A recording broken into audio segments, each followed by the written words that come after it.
Diversifikasi untuk ketahanan pangan.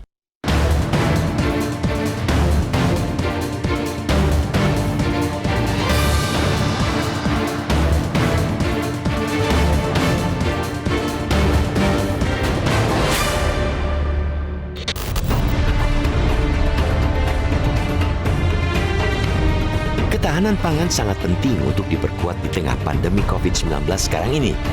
Tingginya tingkat ketergantungan pada beras sebagai sumber karbohidrat utama menjadikan bangsa ini cukup rentan dalam hal kedaulatan pangan. Konsumsi beras mencapai 94,9 kg per kapita per tahun dengan total kebutuhan mencapai 29,6 juta ton per tahun.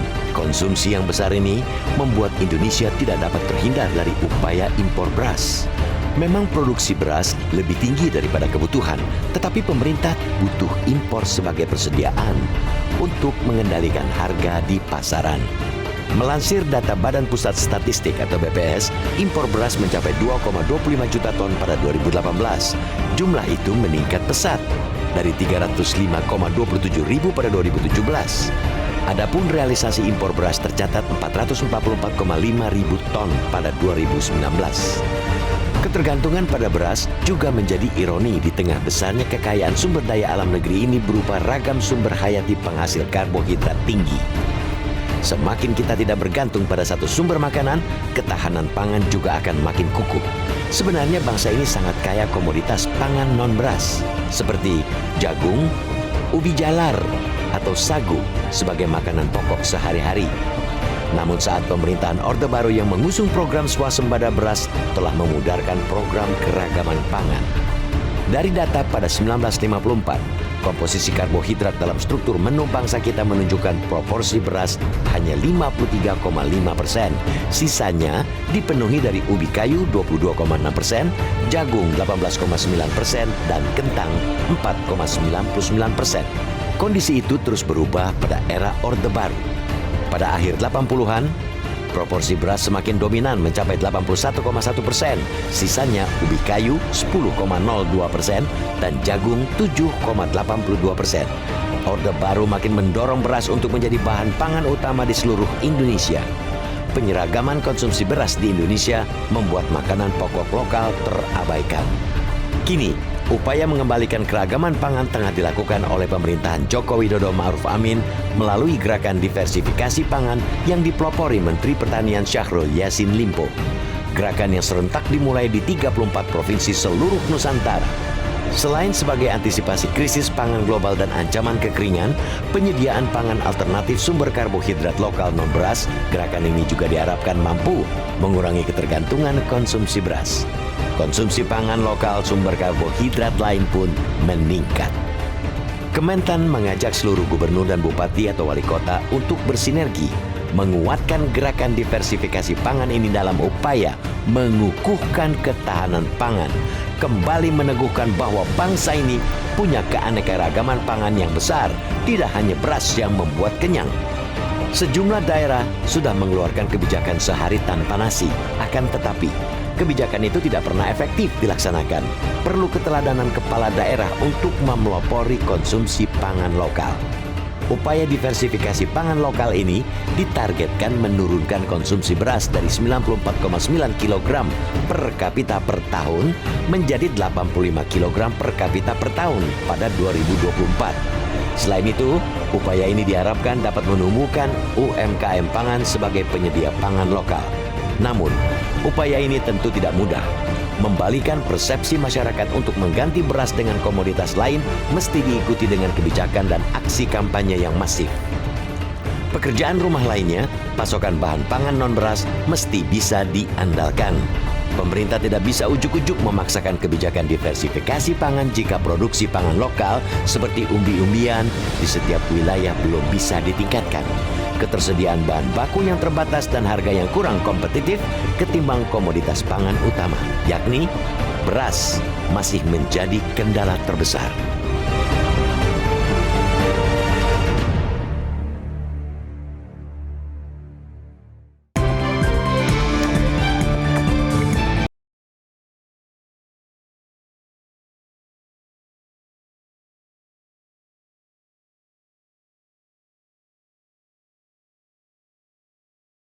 di editorial Media Indonesia. Pemirsa, Presiden Joko Widodo berencana untuk memperluas lumbung pangan di tahun 2021. Jokowi menyebut upaya pembangunan food estate atau lumbung pangan dinilai dapat meningkatkan ketahanan pangan Indonesia. Tahun ini insya Allah akan kita selesaikan kurang lebih 30.000 hektar terlebih dahulu. Kemudian berikutnya akan dalam 1,5 tahun sampai maksimal 2 tahun akan ditambah lagi 148.000 hektar, baik itu di Kabupaten Pangpisau maupun di Kabupaten Kapuas. Untuk apa ini kita siapkan? Saya kira kita tahu semuanya. FAO sudah memberikan peringatan bahwa krisis pangan akan melanda dunia karena pandemi, juga karena memang adanya musim yang tidak bisa diatur dan diprediksi. Oleh sebab itu kita menyiapkan sekarang ini yang namanya cadangan logistik nasional. Itu yang disampaikan oleh Presiden Joko Widodo mengenai bagaimana mempersiapkan ketahanan pangan. Pertanyaannya begini Bang Don, kalau kita bicara pangan, kembali lagi tadi ke pembicaraan awal, banyak orang yang mengartikan bahwa orang Indonesia, saya, Bang Don, kita semua makan itu kalau makan nasi. Betul. Hasil olahan dari beras. Nah, pertanyaannya adalah apakah kemudian yang disampaikan oleh Pak Presiden tadi, yang kemudian oleh Menteri Pertanian juga dibilang akan ada diversifikasi pangan, itu juga terkait dengan bagaimana menghadirkan selain beras? Kita berharap begitu, Leo. Jadi mumpung ada kesempatan bagaimana pemerintah mau menggarap lahan seluas itu untuk ketahanan pangan, kita berharap ini menjadi sebuah food estate yang kemudian menanam atau menghasilkan beragam bahan pangan yang bisa dikonsumsi oleh publik, dan saya kira kita harus saatnya untuk secepatnya beralih dari beras, begitu ya. Karena rasanya bangsa kita itu konsumsi berasnya sangat tinggi. Coba bayangkan, Leo, itu data International Rice Research Institute tahun 2000, kita itu menjadi pemakan beras paling tinggi di dunia, 160 kg per tahun per kapita. 160 kilo. Kita harus merecek lagi kebenaran data ini. Tetapi kemudian tahun-tahun berikutnya kemudian menurun, lalu kemudian tahun 2011 113 kilogram, tahun 2012 114 dan seterusnya, tahun 2018 124 dan sekarang mau diturunkan 4 tahun untuk waktu sampai tahun 2024 menjadi 85 kilogram per kapita. Sebetulnya kalau kita tidak menempuh menanam bahan pangan yang lebih diverse, ini akan susah gitu, dan kita akan tetap tergantung. Dan seperti Leo tahu dalam sejarahnya, beras itu seolah-olah menjadi komoditi politik. Jadi sukses pemerintah ditentukan oleh swasembada beras. Swasembada pangan sama dengan swasembada beras. Saya kira hari ini kita sudah harus mulai mengakhiri, karena itu kita mengendorse supaya kebijakan pemerintah untuk menyediakan lahan di Kalimantan itu jalan untuk diversifikasi pangan. Lalu kemudian Menteri Pertanian juga jalan dengan kebijakannya dan tentu harus bekerja sama dengan pemerintah daerah. Kalau tidak, kita akan terus-menerus bergantung pada beras. Selain politisasi, di situ juga ada fraud impornya, dan itu menjadi problem besar untuk kita. Dulu kan orang merasa kalau impor beras jadi kaya raya kan. Masalahnya kan ini sudah berjalan puluhan tahun ya Bang, bahwa makan nasi olahan dari beras itu sesuatu yang menjadi keharusan. Di dalam pikiran kita, walaupun kita sudah makan singkong, makan ubi, makan kentang, makan yang lain-lain, sudah banyak nih sebenarnya, tapi kita tetap merasa belum makan kalau belum makan nasi. Nah, mengubah ini kan bukan sesuatu yang mudah, Bang. Bagaimana, Bang? Iya, karena makan itu adalah persoalan kita semua, persoalan bapak-bapak dan ibu-ibu sekeluarga di rumah. Maka pemerintah tentu mengerjakan bagiannya, tapi kita juga harus mulai mengubah mindset kita tentang makanan ini. Juga mengubah perilaku kita tentang makanan. You are what you eat. We are what we eat. Itu sebetulnya seperti saya katakan tadi, makin diverse makanan itu makin beragam, nutrisinya juga makin baik, kualitas kalau nutrisi makin baik, anak-anak kita juga makin cerdas, tumbuhnya juga lebih tinggi, tidak stunting dan Yeah. seterusnya. Yeah. Jadi ini urusan bukan sekedar kita kenyang gitu. Jadi makan bukan sekedar kita kenyang. Beras itu membuat kita kenyang, Yeah. tapi belum tentu membuat kita sehat. Masalahnya Bang, kalau kita mau menumbuhkan atau memberikan kesempatan untuk selain beras, itu kan juga harus disediakan lahannya, alat produksi pertaniannya, dan juga pasarnya nanti. Karena kalau kita melihat sekarang, selain beras Bang, itu harganya rata-rata masih lebih mahal daripada 1 kilogram beras. Ini masalah yang tidak sederhana, tapi kita akan jeda dahulu Bang Don, dan pemirsa tetap bersama kami, Editorial Media Indonesia.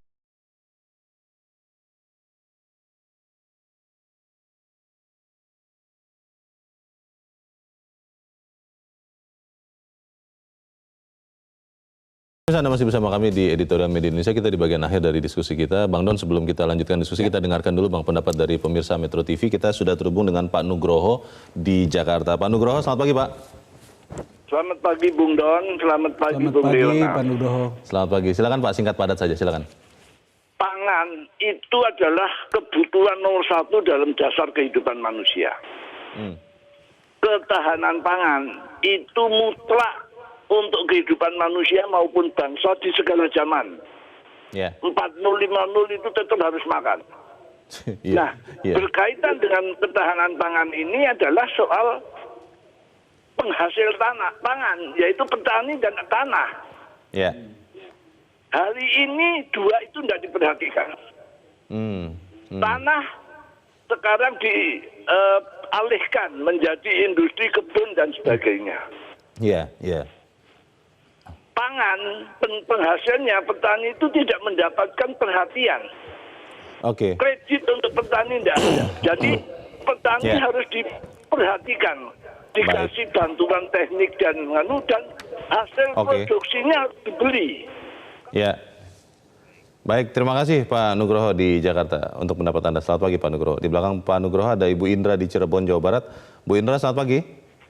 Selamat pagi Bung Leo dan Bung Selamat pagi Bu Indra. Ya, silakan Bu Indra, singkat padat saja Bu. Saya setuju dengan apa yang dikatakan Pak Nugroho tadi, bahwa untuk ketahanan pangan ini yang perlu diperhatikan adalah pemberdayaan dan peningkatan kesejahteraan petani. Yeah. Selama ini yang dilakukan hanya pembimbingan untuk menghasilkan misalnya beras yang cepat dipanen, baik, tahan hama dan sebagainya. Nah, tapi nanti kalau hasil sudah banyak, harga turun. Nah, jadi malah kita mengimpor. Jadi bagaimana para penghasil tanaman pangan ini mau bergiat menanam kalau dia tidak bisa meningkatkan kesejahteraannya. Jadi harus diperhatikan ya petaninya ya. Iya, di kampung juga banyak ya di sini Bu. Itu jadi mereka menanam padi itu sesuai kebutuhan mereka sendiri gitu. Oke. Baik. Terima kasih Bu Indra di Cirebon, Jawa Barat. Selamat pagi Bu. Di belakang Bu Indra ada Pak Venja di Manado, Sulawesi Utara. Pak Venja, selamat pagi. Ya, selamat pagi Bung Leo, selamat pagi Pak Pemret, Pak Don. Selamat pagi. Silakan Pak Venja, singkat padat saja. Selama ini Bung Leo, Pak Don, kita ini harus terfokus pada pangan yang namanya beras.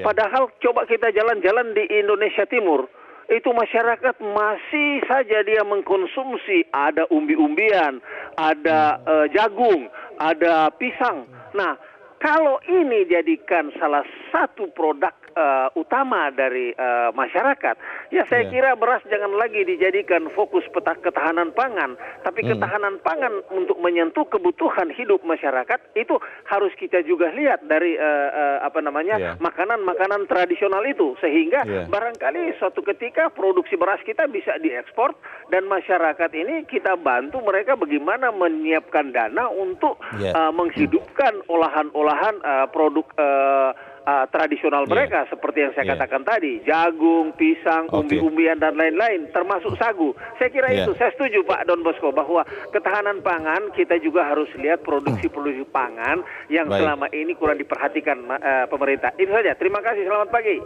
Selamat pagi. Terima kasih Pak Venja di Manado, Sulawesi Utara.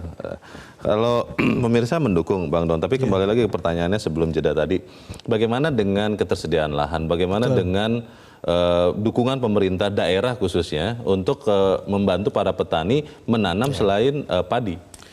Ya, sebetulnya seluruh kebijakan itu kan harus komprehensif ya, Leo. Supaya itu menjadi insentif yang cukup baik untuk petani untuk menanam. Kemudian pemerintah menyediakan sarana dan prasarananya. Lalu kemudian penyediaan lahannya juga harus melalui kebijakan yang tepat. Dan saya kira daerah harus mengambil inisiatif untuk itu, karena mereka lah yang punya lahan begitu. Betul. Jadi memang banyak sekali mata rantai kebijakan yang menurut saya pemerintah juga sudah tahu. Dan saya kira banyak juga orang sudah tahu, cuman apakah itu di-endorse dengan benar atau tidak dalam implementasinya. Pada ujungnya sebetulnya ini untuk kita semua kan, untuk petani, untuk para konsumen seperti kita, untuk rakyat semuanya. Yang paling kita tahu di ujungnya adalah bahwa makanan itu tidak lagi hanya berpusat pada beras. Saatnya kita mulai mengubah mindset dan mengubah perilaku. Dan itu bisa dimulai dari rumah-rumah. Saya dari Indonesia Timur, betul kata Pak Vence. Dulu kita menganggap semua makanan di luar beras itu banyak begitu. Tetapi begitu ada kebijakan seperti di tempat saya, misalnya kebijakan sawah, akhirnya itu ditinggalkan semua jenis makanan yang lama, lalu kemudian dianggap makan beras itu lebih bergengsi daripada makan nasi, maksud ada saya. Status sosial lebih bergengsi daripada makan ubi, makan ubi jalar, makan talas, makan jagung gitu. Tetapi saya kira ini saatnya orang harus kembali pada pola yang sebetulnya lebih sehat, makanan yang lebih bervariasi. Dan pemerintah itu menurut saya sekarang saatnya, belum terlambat. Kebijakan Mentan itu perlu di-endorse dan perlu didukung oleh langkah-langkah yang real di lapangan untuk menghasilkan beragam jenis pangan yang kemudian membuat kita juga sehat, membuat rakyat juga sehat. Dan menurut saya tidak butuh waktu terlalu lama untuk mengubah itu. Dan kita bisa memulai dari kelas menengah. Kelas menengah atas itu mestinya punya kemampuan untuk membeli. Tadi Leo mengatakan ada harga bahan-bahan di luar beras itu lebih mahal. Sekarang, tetapi kalau kelas menengah atas atau yang lebih di bawahnya itu bisa membeli makanan yang lebih bervariasi, ketergantungan kita pada beras mungkin tidak terlalu besar. Karena urusan beras ini ya banyak, seperti kata saya tadi, ada urusan politisasinya, ada urusan bisnisnya, yang kemudian menimbulkan problem besar di masyarakat. Tapi yang paling penting adalah sekarang saatnya untuk makan makanan yang sehat, punya nutrisi yang bagus, dan itu justru ada di luar beras, kan begitu. Dan jangan lupa kalau kita bicara tadi ada food estate yang dibangun di Kalimantan, saya kira food estate kita yang paling besar itu adalah laut. Laut itu kaya raya untuk kemudian menghasilkan nutrisi dari ikan yang begitu berlimpah di Republik ini. Banyak negara yang iri kita punya laut, tetapi kalau kita bukan pemakan ikan yang terbesar, itu juga sebuah ironi. Ada yang mengatakan begini, Bang Don, orang Indonesia itu orang-orang yang melihat patron.